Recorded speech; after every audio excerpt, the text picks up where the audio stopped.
Essas imagens que acabamos de assistir, guardem aí na memória, porque agora nós vamos falar sobre o conteúdo dessas falas golpistas com o cientista político e professor da Fundação Getúlio Vargas, Francisco Fonseca. Boa noite, professor. Boa noite, um prazer estar com vocês. Opa, nosso também. Professor, Bolsonaro, ele repete várias vezes no vídeo sobre uma fraude eleitoral que faria o presidente Lula ganhar as eleições. O vídeo escancara a tentativa de Bolsonaro de tentar colar uma narrativa para justificar aí uma tentativa de golpe?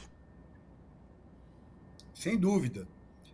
Este vídeo desta reunião, uma reunião ministerial, deixa de maneira clara, cristalina, eu diria, não é, os objetivos golpistas de Bolsonaro.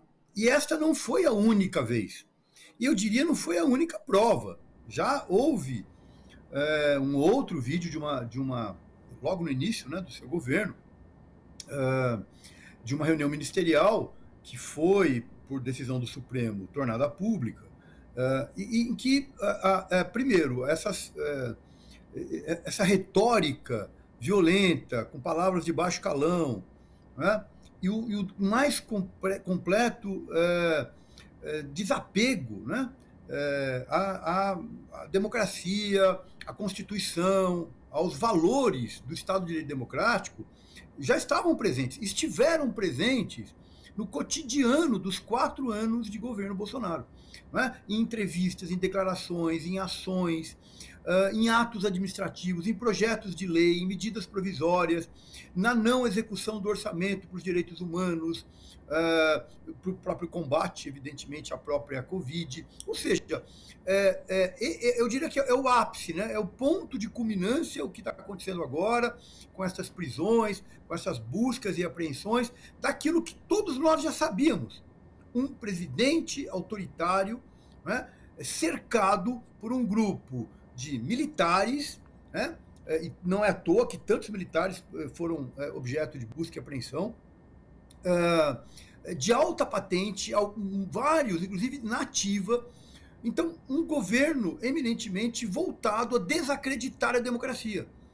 E para isso, desacreditar o próprio sistema eleitoral. Então, me parece que este vídeo e todas essas prisões e apreensões colocam, digamos assim, com a mais completa clareza o que foi o governo Bolsonaro, né? E como ele precisa ser, de acordo com as regras do direito democrático, ser punido, ser julgado, ser punido por tudo aquilo que ele fez, né? Contrário à democracia, contrário à sociedade brasileira.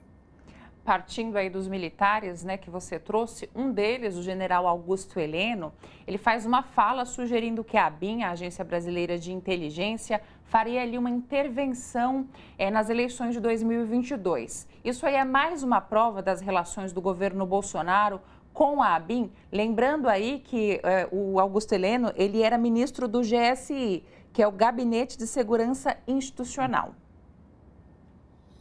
Foi criado no governo Bolsonaro arapongagem, né?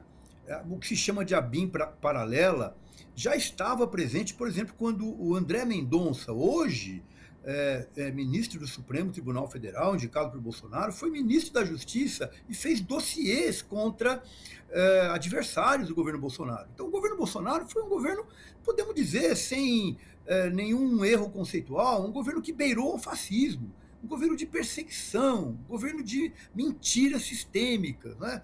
De deturpação, de criar o ódio, a polarização, um governo de espionagem, né? Ou seja, dentro do aparelho do Estado, com setores militares envolvidos, criou-se uma estrutura de perseguição política para criar um clima político, né, de desacreditar a democracia. Então, a fala do Augusto Heleno e tantas outras falas vão sempre na mesma direção. Quando eles dizem, não vamos esperar as eleições, né? Ou seja, vamos dar um golpe antes. E para isso, o gabinete do ódio, né? Para isso, toda essa lógica da mentira via fake news, né? Que o fake news, na verdade, é até um nome, digamos, leve, para aquilo que foi o governo Bolsonaro, em que a lógica de criar verdades paralelas, de criar uma mentira sistêmica, de desvirtuar, de perturbar, conturbar, este foi o governo Bolsonaro, né? Um governo voltado a destruir os pilares da democracia, os pilares da verdade e daquilo que nós podemos chamar de um critério republicano do Estado. Estas falas são inteiramente confluentes ao que foi o governo Bolsonaro. Um governo de destruição. E, ora, um governo de destruição precisa ser punido, mas punido pela regra, né? Punido pela lei. E isto nos coloca um ponto muito importante.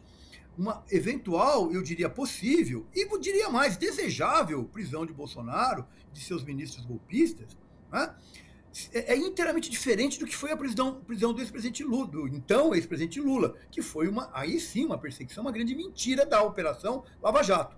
Então, o que está acontecendo hoje é a regra, é a lei, são as instituições, né, verificando os atos golpistas. O que aconteceu com o ex-presidente Lula foi perseguição, foi mentira, foi criação de algo que não existia. Ele era dono de um apartamento que nunca foi dono e o levar à prisão para afetar como afetou as eleições. Então, acho que tem um recado importante de agora.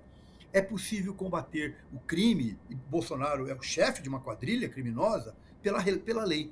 O que a Operação Lava Jato fez foi exatamente o contrário disso. Foi um instrumento de perseguição política. Agora não, é um instrumento de aplicação da justiça.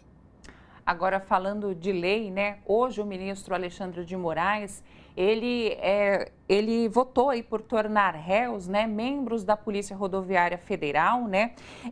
Além do Exército, a gente pode esperar que isso aí resvale também na polícia. E os congressistas, a lei, né, que você tem falado, também vai chegar neles?